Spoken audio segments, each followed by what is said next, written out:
What's going on, guys? I'm Steven. Welcome to my YouTube channel. Today I'm going to show you how to mod your stock blow-off valve on your EcoBoost Mustang, specifically a 2018, so that it can vent atmospherically and so we can get that blow-off valve sound that we all love to hear.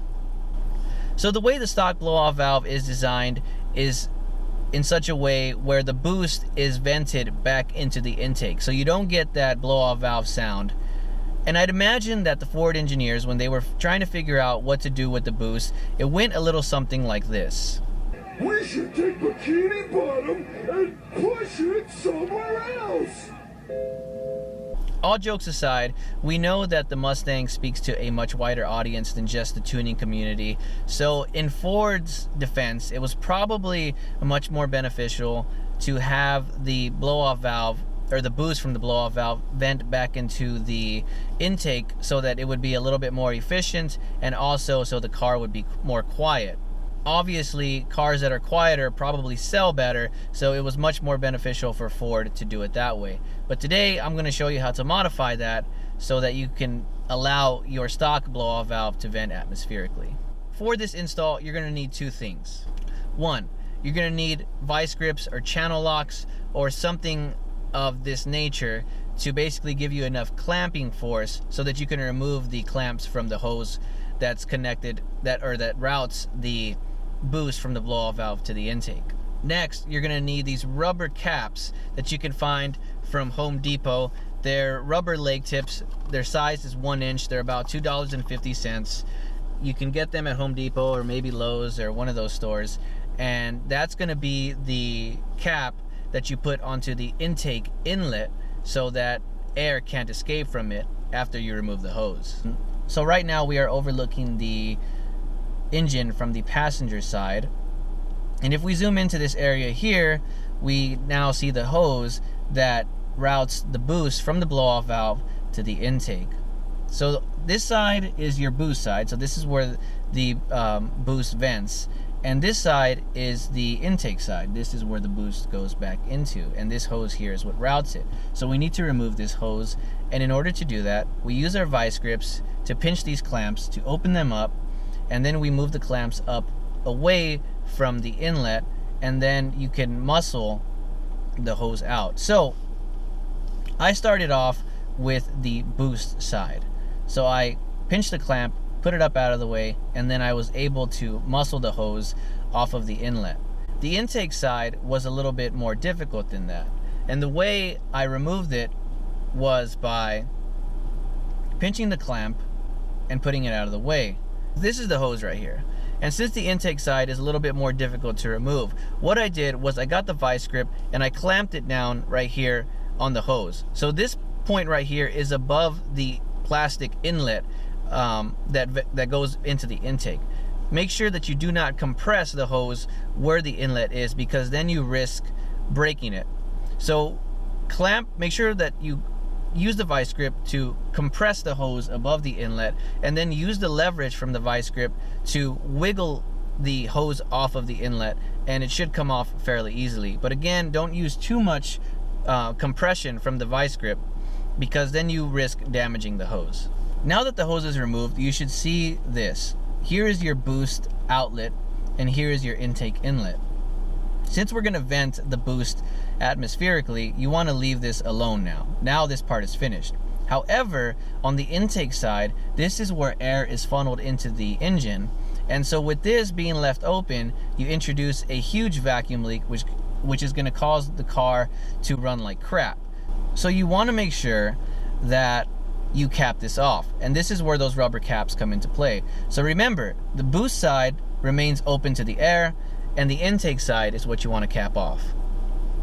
Right now I'm holding one of the rubber caps in my hand, and when you go to put this rubber cap onto the inlet of the intake, you're going to notice that it might appear to be a bit too small.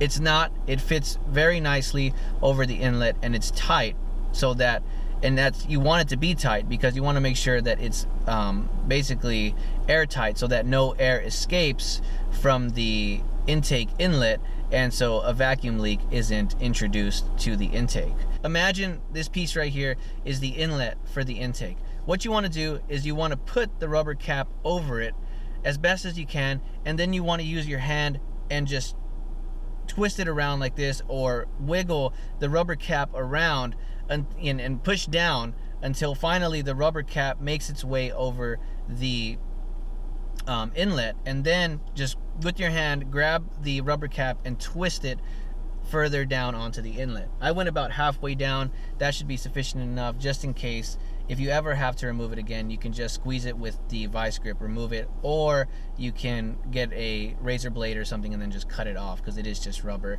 But that's if, you know, worst case scenario, if you ever have to remove that cap again. So after you've capped off the intake inlet, you're basically done at this point. Make sure that you get your hose and put it somewhere safe, just in case you ever need to use it again. And now you're done. You can start your car and check out the blow-off valve sound for yourself. But now we're gonna roll some sound clips.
So I've been driving now for a couple of minutes with the blow-off valve venting atmospherically, and I gotta say, it's pretty cool. You can definitely hear it in the interior of the vehicle with the windows down, and obviously it gets louder with the windows open. So right now I'm gonna do a little pull once I turn after this light, and hopefully you can get an idea of what it sounds like.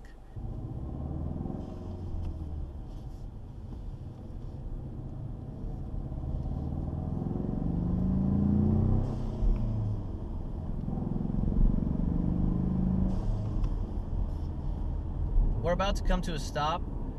We're gonna pull onto the highway with the windows down to give you a better idea of what the stock blow-off valve venting atmospherically sounds like.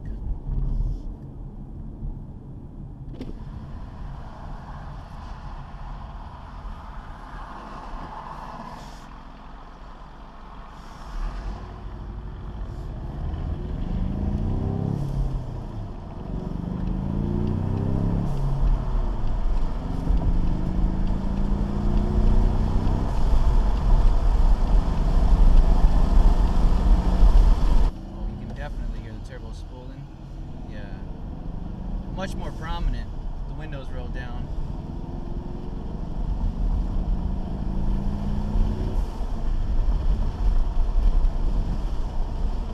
Let's go back into second gear, pull one more time.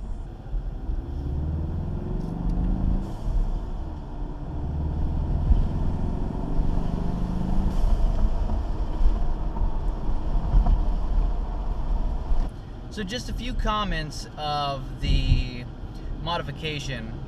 So you can definitely hear the blow-off valve releasing boost atmospherically at or inside the vehicle with the windows rolled up, and then obviously it's louder with the windows rolled down.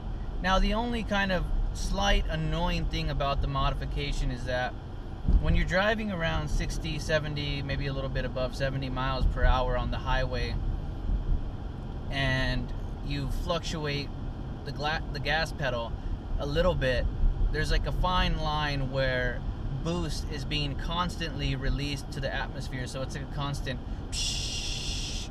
But you can get rid of that by either giving it a little bit more gas or letting off the gas quite a bit, and that'll get rid of it. Get rid of the I guess the boost being released. And so that's, you know, kind of annoying, but it's not too bad. So I hope you liked the video. I hope this gave you a little bit more insight into doing the modification yourself. It's super easy to do, and I drove the car for, it's probably been about an hour now, and there's really been no problems in terms of the car running any different. I wouldn't see why it would, but I mean, so there's nothing really changed on the car other than the fact that the blow-off valve now vents atmospherically. Now I will say this, it appears to me after doing this modification that the blow-off valve adapters that are provided or that are currently available for the EcoBoost Mustang seem to kind of utilize the same concept. Now the only difference is that with the adapters you get to keep the hose that's routed from the blow-off valve to the intake. So that seems to be the only benefit to buying a blow-off valve adapter, so that it can vent atmospherically, if you look at that as a benefit. So I mean, should you waste 60 or 70 of your dollars on an adapter when you can only waste, you know, $3 and get the same thing? I'd rather go for the $3 modification. It basically does the same thing. Now maybe the noise is a little bit different when boost is released, just because of the outlets of how the boost is released. So maybe the noise might be a little bit different, but I think the concept behind the adapter and this modification is the same. So it's up to you whether you want to spend $60 to $70 on an adapter or do this mod. So I hope you liked the video. Remember to comment, like, and subscribe for future content. Again, I will repeat that the first modification for this car is going to be ordered, and it should be on its way. I will be installing and reviewing that next week, so remember to subscribe to stay tuned for that. I hope you liked the video again. Keep watching. Thanks a lot.